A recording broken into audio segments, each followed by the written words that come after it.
Finally दोस्तों PNB bank ने अपने Q1 के रिजल्ट जो है डिस्क्लोज कर दिए हैं। तो आप देखोगे 22 पेजेस की रिपोर्ट आपको देखने को मिलेगी है। ऐसी कोई इंपॉर्टेंट अनाउंसमेंट नहीं है। आपको यहाँ पे स्टैंडअलोन देखने को मिलेगा, यहाँ पे कंसोलिडेटेड। हम बात करेंगे इसके जो है स्टैंडअलोन रिजल्ट को लेके। तो टोटल इनकम देखोगे जो आपको दी गई है इन रुपीज़ लैक्स में दी गई, करोड़ में कन्वर्ट करके आपको जो बताएंगे। सबसे पहले क्लियर आप देख सकते हो 35,231 करोड़ की इनकम है, जबकि प्रीवियस ईयर के क्वार्टर में प्रीवियस क्वार्टर की हम बात कर रहे हैं 36,705 करोड़ की इनकम थी। और प्रीवियस ईयर के क्वार्टर में आप देखोगे 32,165 करोड़ की आपको जो है इनकम देखने को मिली थी। तो इनकम में Q&Q basis year on year basis पे हमें जंप देखने को मिला। टोटल इनकम की हम बात कर रहे हैं। वहीं पे आप देखोगे अदर इनकम भी जो है बढ़ते हुए नजर आई है, चाहे वो Q&Q बेसिस हो या फिर ईयर ऑन ईयर बेसिस।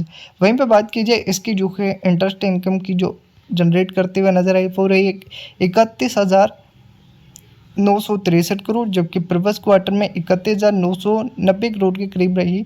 और वहीं पे प्रीवियस ईयर के क्वार्टर में आप देखोगे 28,556 करोड़ की जो है इंटरेस्ट के थ्रू कंपनी जो bank PNB bank income generate करते हुए नजर आए हैं। Q&Q बेसिस पे आप देखोगे इनकम बढ़ी है। बात की जाए तो इसकी इंटरेस्ट इनकम में थोड़ी सी आपको माइनर सी गिरावट देखने को मिलेगी, और जबकि ईयर ऑन ईयर बेसिस पे इंटरेस्ट इनकम आपको बढ़ते हुए नजर आई है। बाकी यहाँ पे जो है अदर चाहो तो डिटेल में पढ़ सकते हो, बाकी वीडियो काफ़ी लंबी हो जाएगी इसलिए आपके साथ जो है डिटेल शेयर नहीं कर रहे हैं। वहीं पे आपको जो इंटरेस्ट इनकम जो डिस्काउंट बिल वगैरह जारी करते हैं उससे होने वाली इनकम जो है वहाँ पे हमें जो है क्वार्टरली बेसिस पर गिरते हुए नजर आए और ईयरली बेसिस पर जंप देखने को मिला है। इन्वेस्टमेंट से जो इनकम आई है उसमें Q&Q basis year on year basis पर जंप देखने को मिला है। बात कीजिए एक्सपेंडिचर को लेकर तो अब की बार के जो एक्सपेंस है 30,150 करोड़ है, जबकि प्रीवियस क्वार्टर में 29,929 करोड़ के और प्रीवियस ईयर के क्वार्टर में 25,584 करोड़ के एक्सपेंस रहे हैं। तो एक्सपेंस आप देखोगे हमें Q&Q basis year on year basis पर बढ़ते हुए नजर आए हैं। इसके पीछे का रीज़न क्या रहा, तो अदर ऑपरेटिंग एक्सपेंस बढ़ते हुए नजर आए हैं, एम्प्लॉयज़ कॉस्ट बढ़ते हुए नजर आई है। तो इस वजह से देखोगे कंपनी के जो एक्सपेंसेस है वो आपको बढ़ते हुए नजर आएंगे। जो इंटरेस्ट एक्सपेंड है वो हमें बढ़ते हुए नजर आए हैं, जिसके चलते आप देखोगे अब की बार के एक्सपेंस थोड़े बड़े हैं, जिसका इम्पैक्ट कहीं ना कहीं प्रॉफिट पे हमें देखने को मिलेगा।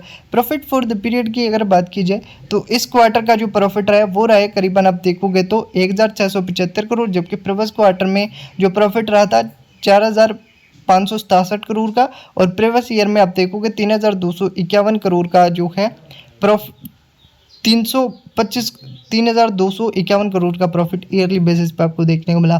तो प्रॉफिट में आप देखोगे Q&Q basis year on year basis आपको जो है बड़ी गिरावट देखने को मिली है। कहीं ना कहीं इसका इम्पैक्ट जो है हमें स्टॉक पे पड़ते हुए नजर आएगा। बात की जाए इसके जो है EPS को लेके अब की बार का 1 रुपये 40 पैसे, जबकि प्रीवियस क्वार्टर में 3 रुपये 97 पैसे और प्रीवियस ईयर में 2 रुपये 95 पैसे का EPS आपको देखने को मिला है।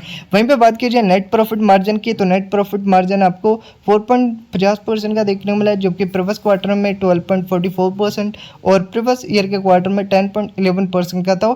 तो नेट प्रॉफिट मार्जिन हमें गिरते हुए नजर आया। ऑपरेटिंग प्रॉफिट मार्जिन भी आप देखोगे वो हमें क्वार्टरली वाइज बढ़ते हुए नजर आया, जबकि ईयरली वाइज गिरावट देखने को मिली।